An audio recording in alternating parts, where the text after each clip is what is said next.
All right, so far we've got a blank screen and we haven't done anything with it. I believe this is correct. I'm not sure, it shows a little weird down here, but I believe this is correct. So we're just gonna go with it and we'll see what happens. Now we're gonna create another function called placeGrid. And what this is gonna do is go through our nodes. So we're gonna say for let I equal 0, I is less than nodes.length, I plus plus.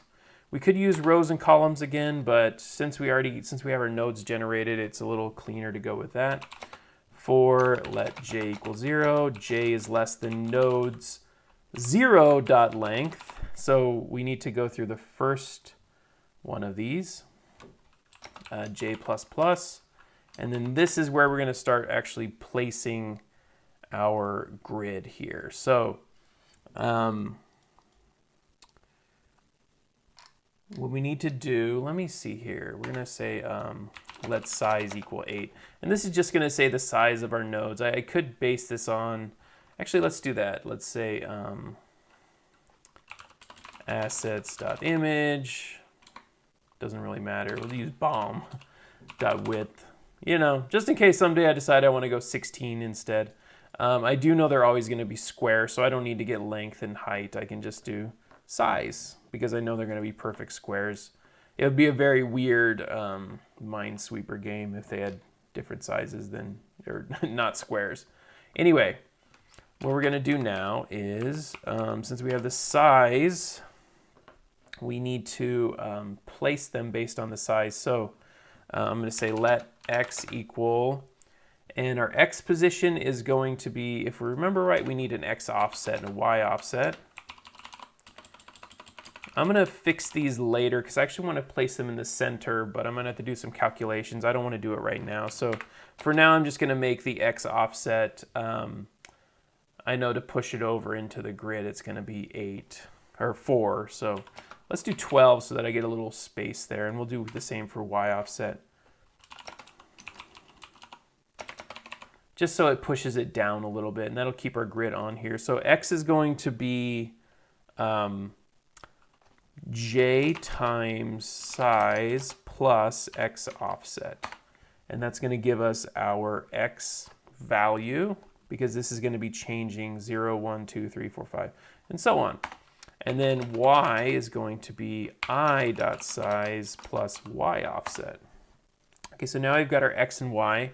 Now we can start creating our sprites, I believe. Let's start creating our sprites. So we'll say sprite, or I'm forgetting now. Let node sprite equal sprites.create.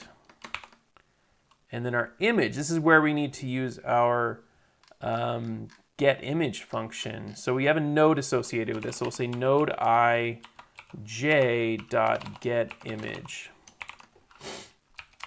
Okay, and then we need sprite kind. Do we need a new sprite kind? Yeah, we do need a new sprite kind. I forgot how to do that.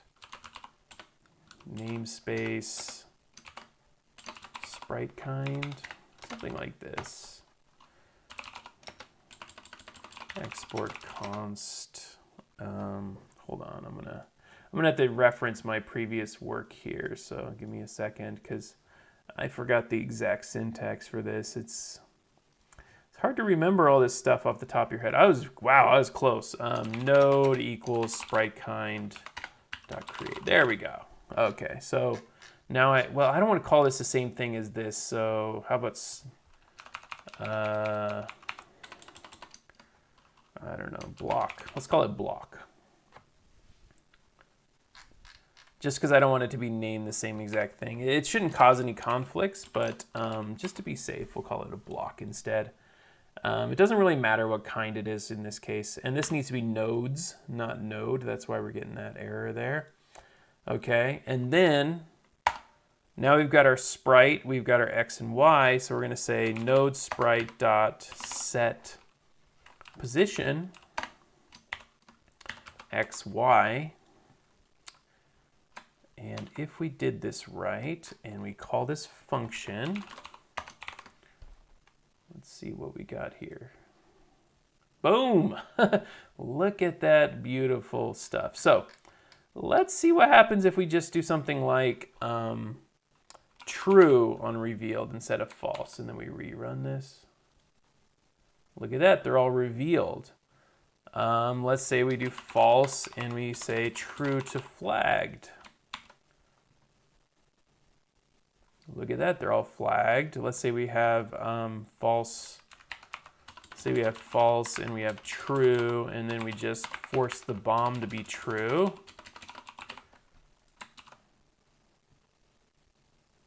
And they're all bombs. Oh, that's so exciting when it just works.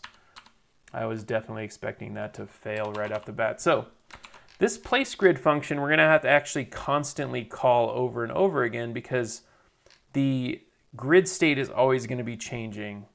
Well, not necessarily. It's only gonna really change when we toggle something. But the one thing I need to do is destroy all of these sprites before I replace them. So I want to destroy sprites.destroy, destroy all sprites of kind, and then we're going to say sprite kind.block.